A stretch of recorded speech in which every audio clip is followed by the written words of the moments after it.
Amis téléspectateurs, nous allons avoir en interview M. Dominique Kabongo, résident, cadre supérieur au cadre de l'UDPS, résident, comme je disais, au Canada. Donc, il part en RDC pour assister à un congrès organisé par Bruno Tchibala. Il a arrêté son avion par les ailes d'un responsable de la douane qui lui a refusé, bien entendu, de monter dans l'avion parce qu'il détenait un document qui ne correspondait pas, bien sûr, au document initial qu'on délivre pour rentrer en RDC. Je n'ai pas trouvé l'intérêt pourquoi cet homme n'a pas pu laisser Dominique Kabongo de rentrer dans l'avion et d'aller dire ce qu'il pensait de ce qui se passe réellement. Bien sûr, on a toujours des soucis avec la Belgique. La Belgique continue de s'appuyer sur ce bouton-là pour, bien sûr, ridiculiser, pour humilier le peuple congolais. On vient de le vivre avec Dominique Kabongo. Il va nous le dire qu'est-ce qu'il voulait faire en RDC et dire sa pensée par rapport à tout ce qui se passe en RDC. Nous sommes à Liège, en Belgique, où Dominique Kabongo a fait son escale pour faire un tour en RDC. Bien sûr, aller voir sa base, faire un travail au niveau de sa base et également voir dans quelle mesure on pourra sortir le pays des lorgnières. Nous allons nous entretenir avec Dominique Kabongo, nous poser quelques questions, à savoir comment voit-il les choses en RDC, comment voit-il l'évolution des choses, où il y a une loi qui a été votée en catimini pour la modification de la loi électorale et qui permettrait peut-être à Kabila à rempiler et aussi peut-être à devenir un jour Premier ministre comme est le cas, bien sûr, un précédent en Russie. Et que pensez-vous de tout ça, M. Dominique Kabongo?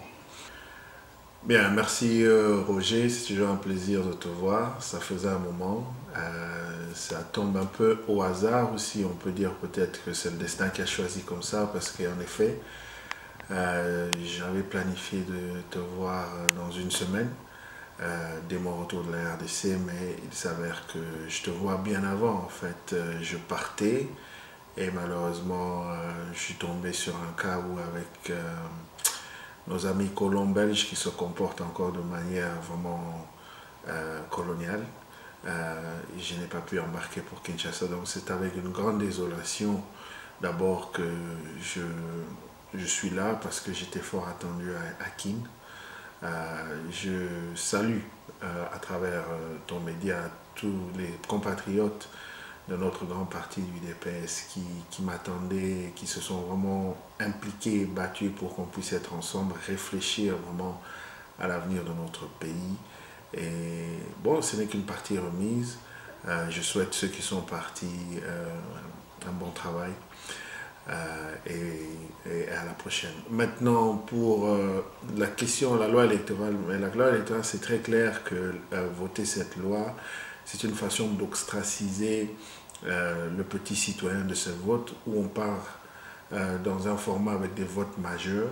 Et c'est encore ce qu'on ne cesse de dénoncer qui est la grande tricherie, la tricherie à grande échelle, où ce sont les grands partis qui devraient élire et décider de l'avenir du citoyen lambda. Et c'est ce qui est en train de se passer. Moi, je vois ça comme un scénario Poutine-Medvedev où Kabila pourrait trouver encore un subterfuge pour comment se faufiler, peut-être se retrouver comme Premier ministre et mettre un de ses pions à la tête du pays.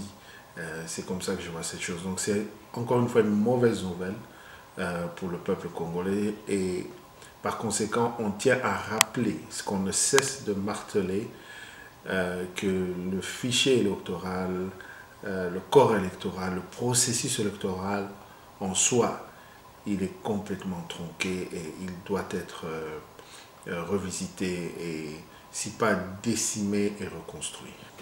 Dominique Kabongo, ma question se situe au niveau de l'UDPS. Vous parlez de l'UDPS, tout en sachant que l'UDPS aujourd'hui est complètement, si on veut, noyauté d'une part par la Kabylie et d'autre part de guerre intestine. Comment voyez-vous l'avenir de l'UDPS et de ses dirigeants, bien sûr? Bien, c'est vrai que l'UDPS traverse une crise sans précédent. D'abord, la perte d'un leader charismatique comme le feu Étienne Tshisekedi qui est parti, ça laisse un vide. Et par conséquent, il y a des guerres intestines. C'est normal, hein, c'est une fois que tout le monde, tout leader se sent capable de conduire, continuer la lutte. Et c'est pour ça que moi j'avais répondu favorablement à l'invitation d'aller sur place parce que je pensais que en étant sur place, on pouvait crever l'abcès et essayer de revenir à la raison. Parce que pour le moment, la raison ne triomphe pas et ma crainte, c'est le déchirement du parti. Malheureusement, je n'ai pas pu faire le déplacement pour qu'on puisse au moins se mettre autour d'une table, crever l'abcès et trouver... Moi, je souhaite que la voie de la raison triomphe, c'est-à-dire unis ensemble, c'est mieux pour nous, pour éviter l'émiettement de notre parti qui est déjà vraiment euh, extrêmement fragilisé afin qu'on puisse triompher. Parce que l'UDPS en faire, c'est le porte-étendard dans l'espoir du peuple congolais. Par conséquent, nous, les hauts cadres, les leaders d'opinion, nous avons une responsabilité énorme. Nous portons ce fardeau de pouvoir agir avec la sagesse et non avec la passion afin que nous puissions sauver ce parti et vraiment sauver le peuple congolais parce qu'il en dépend de ça aussi. Mais maintenant, on traverse une période difficile. Moi, j'invite tout le monde à la raison, qu'on puisse vraiment trouver le format de pouvoir dépasser nos égos, puisque c'est ça, c'est de l'esprit de transcendance qui doit nous animer afin de pouvoir trouver une sortie et pouvoir avancer de l'avant, parce que cela va de l'avenir de notre pays. Les voix s'élèvent pour contester la présidence de notre frère aussi, à la fois, je peux dire patriote aussi, s'il a des griefs aussi sur certaines choses, où les gens lui reprochent sur certaines choses, ça c'est notre débat. Sur Félix Tshisekedi, dites-moi, pourquoi il y a cette, si on veut, cette guerre qui consiste à dire, à illégitimer en fait, si on veut, sa présidence en disant que voilà, il n'est pas un endroit qu'il faut, à la place qu'il faut. Là, je pense que vous faites allusion au rassemblement.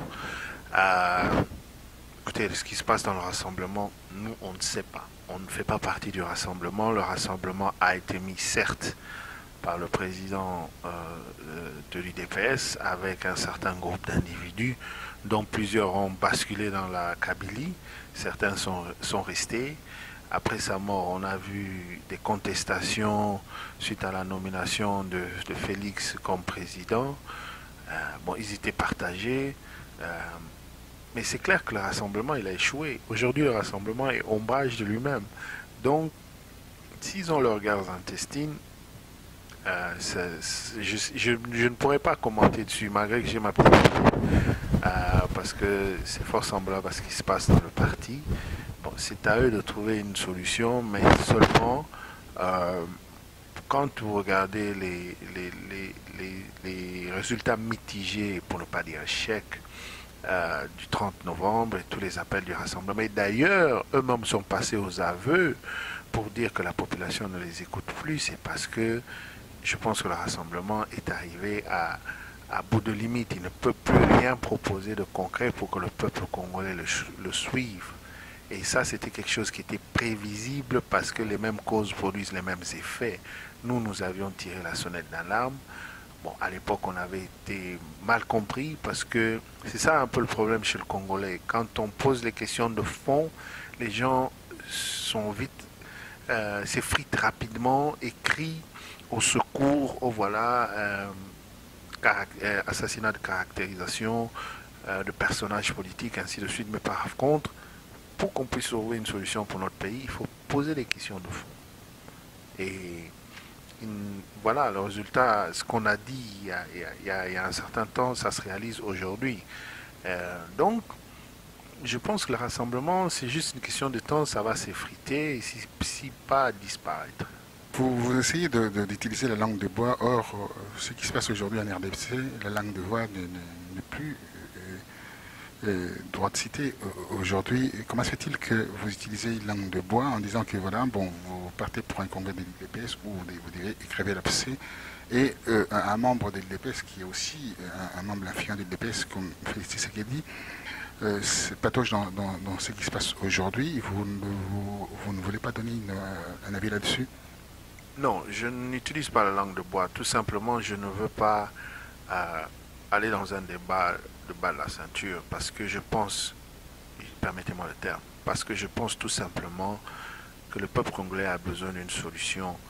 Euh, Au jour où nous sommes, les gens savent exactement à quoi s'attendre par rapport aux acteurs politiques et même individuels. Donc, le congrès qui a été organisé à Kinshasa, il y en a un qui est appelé, si vous voulez, par Bruno Chibala, qui a organisé, qui a mis certains moyens pour cela. Il y en a un autre qui est appelé par Moubaké. Il y a un autre qui va être appelé probablement dans les jours à venir par Félix. C'est ça que nous voulons éviter. Nous voulons l'unité de notre parti. Bien que les ambitions sont légitimes, mais j'ai parlé de la raison. Parce que nous devons trouver l'élément fédérateur autour de nous pour permettre éviter l'émiettement du parti. Parce que nous sommes vraiment aux portes de là. Donc par conséquent, si je suis assez prudent dans mes propos pour ne pas pousser une tendance vers l'erreur et qu'on puisse perdre le parti, c'est juste par question de sagesse. Ce n'est pas question de langue de bois. Le peuple congolais aujourd'hui est capable de juger qui sont restés intègres et qui ont penché et pour quelles raisons ils l'ont fait.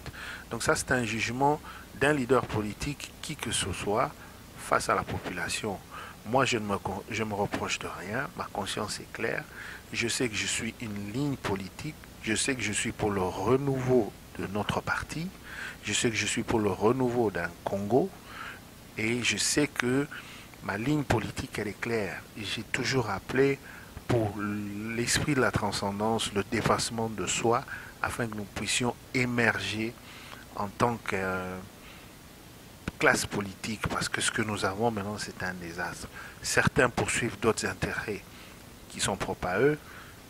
Ils devront, à un certain moment, se justifier face à la population.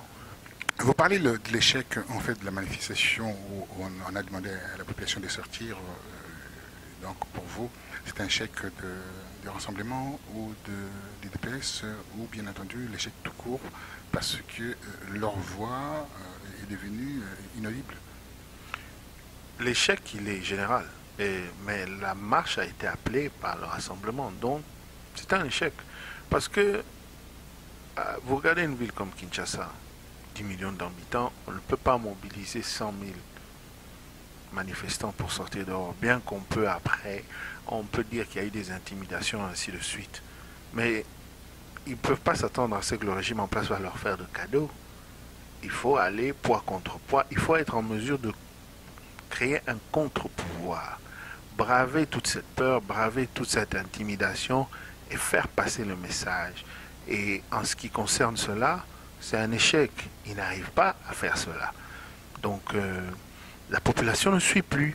Les images parlent d'elles-mêmes. J'ai vu des images sur le net où vous avez les citoyens congolais sont complètement désengagés. Ils vous disent que, bon, écoutez, que ce soit des villes mortes, que ce soit des manifestations, eux, ils doivent trouver leur manque à gagner.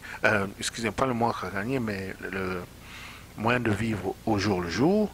Et par conséquent, ils ne peuvent pas se permettre de rester à ne rien faire parce qu'ils doivent alimenter le panier aménagère au quotidien. Donc, l'opposition interne doit revoir sa façon d'opérer et comprendre que le modèle qu'ils ont utilisé jusqu'à date, il est obsolète. Il est obsolète et ne produit rien.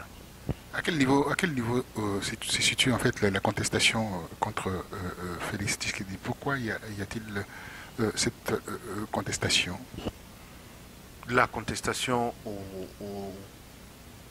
au rassemblement ou à l'UDPS? Ou les deux? Je prendrai les deux. comme j'ai dit au rassemblement, je ne sais pas pourquoi, ils se disputent. Bon, parce que nous ne sommes pas du rassemblement, donc nous ne savons pas, mais nous remarquons vraiment que la cassure, elle est là. À l'UDPS, bon, beaucoup ont reproché la manière dont les choses se sont produites depuis que le feu président était malade.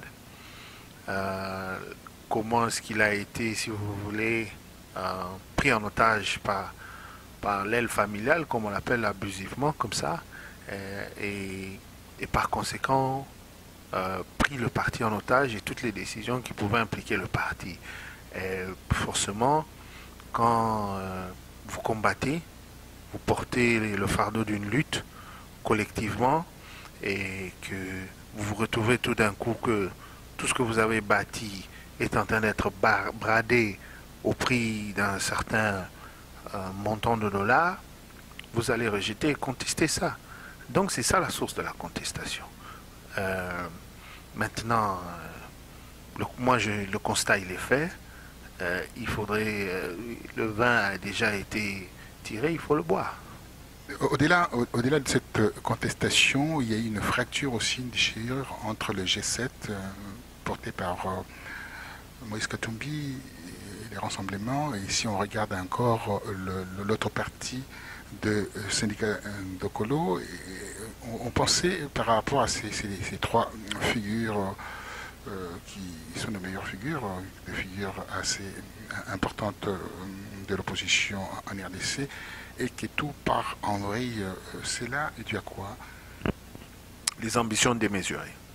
C'est ça le combat. Si vous regardez le G7, G7 le rassemblement, et vous regardez syndicat de colons, en fait, vous avez trois figures qui veulent tous la même chose. Katumbi, Dokolo et Tshisekedi fils. Ils peuvent prétendre que oui, ils travaillent ensemble, mais la chaise de président, il n'y en a qu'une. Trois personnes ne peuvent pas se mettre sur une chaise. Par conséquent, cette guerre intestine et silencieuse, si vous voulez, a créé toutes ces frictions, et chacun maintenant fait ce qui a pris son chemin individuellement. Si vous regardez le rassemblement, c'est Félix qui reste, si vous voulez, une entité, et il conduit ça. Et vous voyez que Katumbi a pris de plus en plus de retrait par rapport au rassemblement avec son G7. Et de l'autre côté, vous avez vu Ndokolo a créé son mouvement congolais debout pour se faire une base, une certaine autonomie et orienter les choses selon sa manière, sans restriction. Donc c'est une guerre de leadership. Et dans tout cela, c'est quoi? Le fond du problème, c'est que il faut arriver à éliminer l'éléphant dans la salle. L'éléphant dans la salle, c'est quoi? C'est l'UDPS. Je ne voudrais pas avoir le lieu d'être trop prétentieux, mais la réalité est là que l'UDPS, c'est quand même le seul parti politique qui est implanté sur toute l'étendue du Congo. Et par conséquent, il gêne. Alors le voir fracturer, le voir fragilisé, le voir même disparaître, ça fait l'affaire de beaucoup de monde. Voilà pourquoi nous nous appelons à la raison, voilà pourquoi nous voyons ce mal encore une fois venir, et que cette fois-ci, nous ne voulons pas être les prophètes du malheur, mais nous voulons vraiment apporter des solutions, et par conséquent, nous sommes vraiment impliqués pour trouver une solution à ce que nous puissions regagner notre place comme tête de l'opposition, et avoir un message digne de nous, fils du pays, et autonome, parce que pour le moment, nous devons reconnaître que nous sommes à l'arrière de la remorque, peut-être par circonstance, peut-être par orgueil, peut-être simplement par péché.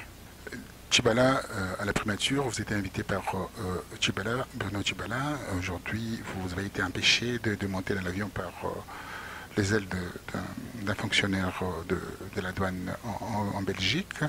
Dites-moi, depuis qu'il est au pouvoir, il n'a pas impulsé une loi, il n'a pas impulsé quelque chose pour apporter quelque chose de positif à la population, et également aussi à la diaspora. Il est venu dans la diaspora s'est logé dans un hôtel non loin de la place Vendôme où il a laissé une très grosse facture. Je ne vais pas dire la somme est importante. Dites-moi, c'est un touriste qui est à la tête de la primature? Je pense que Bruno hérite d'une situation extrêmement difficile. Je ne suis pas là pour faire une apologie pour lui, mais je pense qu'il n'a pas mesuré l'ampleur de la tâche qui était devant lui et surtout qu'il ne pouvait pas le faire seul.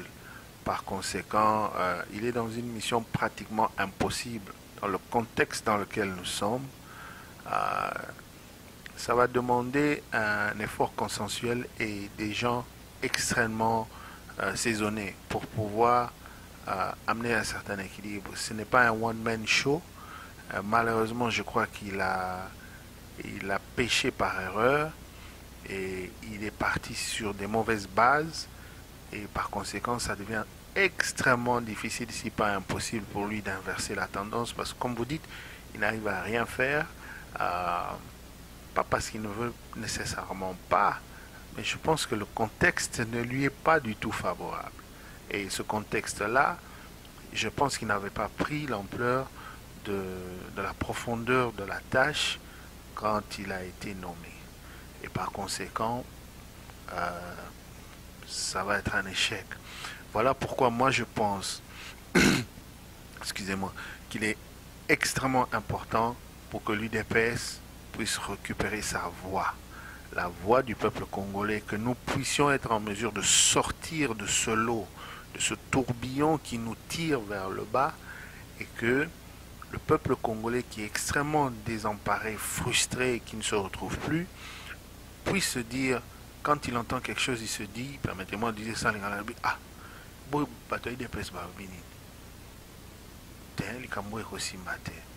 mais là pour le moment ils sont vraiment choqués, ils regardent quelque chose qui arrive et disent ah vraiment alors ça fait vraiment mal parce que nous avons échoué dans notre mission et il faut vraiment rapidement se ressaisir et pouvoir regagner notre voix et regagner surtout la confiance du peuple congolais. Donc voilà ce que je peux dire à ce sujet. Et je n'ai pas été invité juste pour préciser et éviter la polémique. Je crois que Bruno a montré une bonne foi parce qu'il voulait que les gens de grosse pointure puissent être là. Et il nous a facilité la tâche pour qu'on puisse être là. Malheureusement, je me suis buté contre un fonctionnaire belge, comme vous dites, qui a un peu trop les ailes. Et c'est pourquoi par ma présence, donc je n'étais pas seul, uniquement seul, son invité personnel, mais c'est l'effort consenti de tous ceux qui veulent qu'on puisse trouver une solution par rapport à notre pays. Pouvez-vous dire à la population, aux amis téléspectateurs, le but, la finalité en fait de cette rencontre qui devait se dérouler demain, c'est sur 3 jours en fait en LDC, j'ai bien compris la lettre qui vous a été envoyée.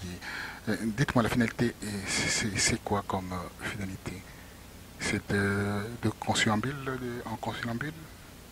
En fait, pour moi, le message que je portais, le message qui m'avait été confié dans la diaspora par mes pères, c'était un message de réconciliation, de prêcher d'abord la raison au-dessus de la passion. Vous savez, moi je regarde parfois sur la place publique, je rigole, parce que vous avez Étienne Tshisekedi qui avait un parcours extraordinaire politique, bien qu'il a des erreurs, bien sûr c'est un homme, et il fait des erreurs politiques et humaines, d'accord, on le concède, mais néanmoins il avait un palmarès très costaud. Et aujourd'hui, tout le monde veut refaire le tshisekédisme. Tout le monde se dit oui, je suis le dauphin de Tshisekedi, ainsi de suite. Mais moi je rigole parce que Tshisekedi est venu et il a fait son temps. Il est parti. Il n'y aura pas un autre Tshisekedi. Personne ne peut marcher dans ses chaussures, même pas son fils. Répéter le tshisekédisme, c'est une hérésie. Il faut venir avec son empreinte propre, proposer au peuple congolais quelque chose d'authentique tout en restant dans nos valeurs et continuer cette lutte. C'est ça le vrai leadership. Ce n'est pas du copie-coller, mais c'est de la proposition, c'est de l'inspiration. Et c'est ce que moi j'ai apporté comme message à Kinshasa. Je ne voulais pas qu'on puisse, que je crains qu'il va arriver, les gens se précipitent en allant dans des élections d'une certaine fragmentation du parti, sortir un président qui va être contesté par les autres ailes. Au finish, ça va de contestation en contestation et la casse s'assume davantage au point où elle devient irrécupérable. C'est ce que moi, et beaucoup, croyez-moi, j'ai beaucoup de gens qui m'avaient demandé de porter ce message, qui insistaient à ce qu'on évite cela, parce que fragiliser, même le pouvoir va rigoler. C'est livrer vraiment la victoire à la Kabylie. Donc nous devions faire l'effort de rester unis dans notre message et porter un message d'unité.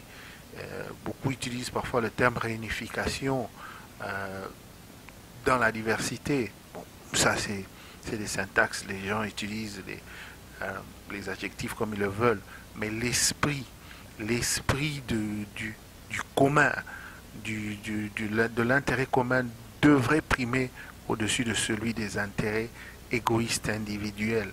Et nous devions prêcher là. Donc nous voulions au moins déboucher sur une sortie qui pouvait nous amener vers l'avant, afin de pouvoir unifier tout le monde autour d'un idéal commun. C'était ça le message que je portais. C'était ça l'objectif pour lequel je prenais l'avion pour Kinshasa. Voilà. Nous arrivons presque au terme de cette interview qui est intéressante d'ailleurs, mais j'aurais voulu encore en fait m'appesantir sur la primature de Bruno Tshibala, où on voit qu'il serait entouré, pardonnez-moi de l'expression, de bras cassés. En fait, des personnes qui n'ont aucune morale politique, aucune maturité politique, et encore moins les compétences politiques. Cela, d'ailleurs, montre à Essian que ces gens-là sont manipulés par le pouvoir en place et bien sûr la majorité présidentielle. Bruno ne peut rien faire dans ce contexte-là. Je doute que quelqu'un seul puisse faire quelque chose, que ce soit Chilombo, que ce soit Mubake, que ce soit Tshibala, que ce soit moi, que ce soit je ne sais pas qui d'autre. Le contexte, il est miné. Et si aujourd'hui, c'est là que je dis qu'ils ont péché par ignorance, les gens sont allés vite en besogne. Il y avait un moment où Kabila avait vraiment besoin de l'opposition. Et c'est là que nous aurions dû avoir la sagesse de pouvoir faire front et de pouvoir poser des conditions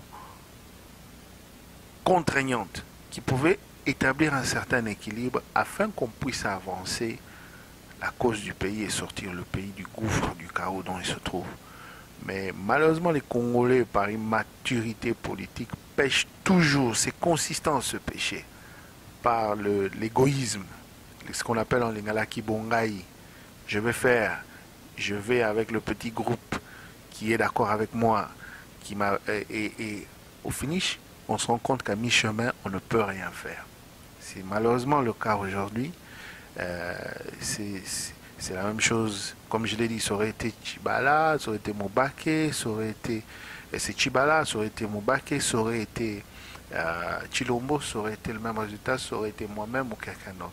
Donc ce que nous devons faire, c'est mettre nos égos de côté, comprendre que c'est l'intérêt commun que nous devons privilégier ici, être en mesure de pouvoir se réorganiser et de pouvoir avancer l'agenda de la cause commune afin de pouvoir rétablir un équilibre de force rapidement, parce que le pays va mal. Je dirais même que le pays est en train de partir, mais tous les jours. Nous avons des rapports qui nous font froid au dos. Et il est vraiment temps pour le Congolais de prendre conscience que s'il ne veut pas être apatride, il faut vraiment se ressaisir, mais le faire vite et le faire maintenant. pour arriver à la fin, d'ailleurs, comme je disais, je récupère la balle au bon. Quand vous parlez de rapport, je mets l'accent sur le dernier rapport qui vient de sortir de Human Rights Watch, qui parle de ce que Kabila a pu faire avec des ex-rebelles de M23, en mettant ces acteurs maléfiques dans des rues de Kinshasa pour mater dans le sang les manifestations depuis 2016. Que pensez-vous de ces derniers rapports? Très triste, mais je ne suis pas surpris parce que moi je pense que Joseph Kabila a déjà perdu la tête depuis longtemps.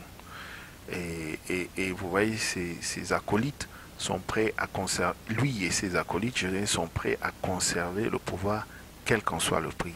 C'est ça le danger. Et c'est triste parce que c'est encore nos enfants qui ont été les chairs à canon dans les rues. Vous regardez tout ce qui s'est passé, vous regardez les massacres au Kasaï, tout ça reste impuni dans l'insouciance complète de la communauté internationale parce qu'eux, ils privilègent les intérêts d'abord. Et aujourd'hui, les peuples congolais, nous devons être conscients qu'il faut développer une nouvelle stratégie. Nous devons, ce n'est pas en essayant d'utiliser la force, mettre nos enfants sur la rue, en faire chair à canon, qu'on va nécessairement arriver à un objectif. Ils ne font que mourir dans l'insouciance complète de tout le monde. La classe politique interne, la communauté internationale. Donc nous devons revenir au tableau, essayer d'établir un contre-pouvoir d'une manière efficace et avancée. Mais ce qui me réjouit, c'est que quand vous voyez Human Rights Watch, vous voyez Amnesty International, vous voyez ces grandes FIDH, vous voyez ces trois grandes institutions, avoir des preuves à l'appui, des dossiers solides comme ça, ce n'est pas un fait du hasard. Je pense vraiment que l'épée de Damoclès est sur Kabila. Ce n'est qu'une question de temps. Parce que je ne vois pas comment il va pouvoir échapper à des preuves accablantes, des rapports accablants de ce genre. Mais cela aussi signifie qu'il va se radicaliser dans la conservation du pouvoir. Par conséquent, nous devons être sages et extrêmement stratégiques de la manière dont nous allons progresser de l'avant. Voilà, c'est comme ça que je vois les choses. Mais j'appelle les Congolais à la raison. J'appelle les politiciens congolais, les compatriotes politiciens à la raison, d'arrêter de privilégier l'intérêt égoïste, les petits montants, 20 000, 50 000, 100 000 dollars, c'est rien ça. Vous les avez aujourd'hui, demain vous aurez rien. Le pays est en train d'être bradé pour des milliards de dollars. Le peuple congolais est réduit à un sous-homme. Et par conséquent, si on dit que s'engager dans le bien-être du commun, on devrait avoir la hauteur et non cette gabegie qu'on est en train de voir à ce jour. Voilà, c'était l'avant-dernière question. Ma dernière question serait bien entendu de savoir comment voyez-vous l'avenir de la RDC. Vous l'avez déjà évoqué un tout petit peu en liminaire et aussi autour de mes questions. J'aurais voulu savoir en fait votre vraie définition en fait de la vraie démocratie que vous attendez de ces pays qui est grand, un pays sous-continent, la RDC, et qu'est-ce que vous espérez par rapport à tous ces hommes politiques, vous l'avez expliqué aussi là, et également aussi qu'est-ce que vous attendez de la population. Ça, ce serait ma dernière question d'ailleurs. Je crois que le peuple congolais doit s'assumer maintenant. Le peuple congolais doit rejeter l'immoralité. Le peuple congolais doit se doter de son droit en tant que simple citoyen selon les droits universels, son droit de vivre, son droit d'élire, et non seulement de voter, d'élire, son droit de s'émanciper. Et par conséquent, le peuple congolais doit remettre en question tous les leaders qui parlent, mais qui se comportent sans moralité. Le peuple congolais aujourd'hui doit comprendre que si il ne se lève pas comme un seul homme, personne ne va le faire pour lui. Nous, on se bat nuit et jour pour les amener à réaliser cela. C'est vrai que le peuple congolais a été trahi par sa classe politique. Mais nous, devant vos caméras, devant le monde entier, nous leur demandons de renouveler leur confiance envers nous. Parce que nous avons non seulement l'information, mais nous avons la sagesse et nous avons l'expertise comment on peut sortir le pays. À court et long terme, court, moyen et long terme, ce que je vois pour les pays, je ne peux qu'espérer des bonnes choses. C'est vrai que nous traversons le désert et qu'il est extrêmement sombre en ce moment, mais je ne peux qu'espérer des bonnes choses parce que nous n'avons pas d'autre choix. Mais nous devons sérieusement travailler, nous devons être unis, nous devons mettre à bas nos différences, pour ne pas dire le tribalisme, le péché mortel qui est le tribalisme, s'unir par rapport à un idéal, par rapport à un héritage qui est commun, qui est le nôtre, qui est le Congo, et non s'unir par rapport à des affiliations tribales, des affiliations claniques, parce que tout cela, ça nous détruit. C'est ce qui règne pour le moment. L'immoralité, le tribalisme, les injures, la désolation. Mais nous devons montrer à la face du monde que nous sommes réellement un peuple. Ce que Mobutu a quand même laissé déjà, l'esprit du commun héritage, du nationalisme. Nous devons se reposer sur cette fibre et continuer à bâtir cette nation vibrante qui est complexe, qui engendre 450 ethnies avec plein de complexité, et non se limiter, se réduire à un ostracisme rejeté tel par rapport à sa morphologie, son appartenance tribale, ainsi de suite, mais comprendre que nous sommes un mosaïque, nous sommes différents, mais nous sommes un, nous sommes congolais, et s'inspirer des valeurs qu'ont animé nos pères fondateurs, de l'UDPS, nos pères de l'indépendance, et même ceux qui se sont battus avant, tels que les Kimpabita, nos prophètes, parce qu'ils nous ont donné une mission. Nous demandons, les Simon Kimbangu, nous demandons de pouvoir se battre et de pouvoir soulever cette nation. Personne ne va le faire pour nous. Personne. Seuls nous-mêmes, peuple congolais, devrons montrer à la face du monde que nous sommes réellement des hommes et des femmes de valeur. J'ai dit et je vous remercie. Oui, voilà, donc nous venons de suivre Dominique Kabongo. Vous avez suivi son intervention, une intervention assez mesurée, et on a compris sa maturité politique aujourd'hui. Il a expliqué les choses. Il ne veut plus aujourd'hui tirer sur tout le monde. Il est en train d'appeler au rassemblement. Pas les vrais rassemblements qui existaient là, mais le vrai rassemblement.